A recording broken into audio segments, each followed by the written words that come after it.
Heddiw, mae Dewin a Dotty'n Mhorth Cawl. Drychwch ar y tegannau lliwgar yma. Mae Dewin wrth ei fodd yn lliwio gyda'i ffrindiau. Ac edrychwch ar Dotty'n mwynhau cael cwtsh.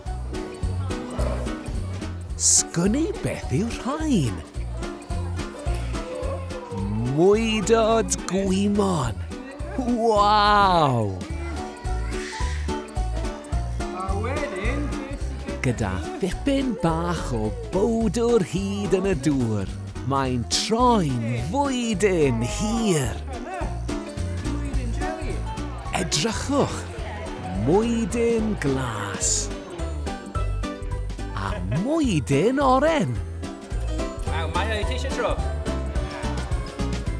Mae'r plant i weld yn mwynhau hyn yn fawr iawn.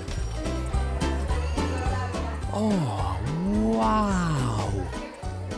Wel, am ddiwrnod hwyl yn creu mwydod gwymon.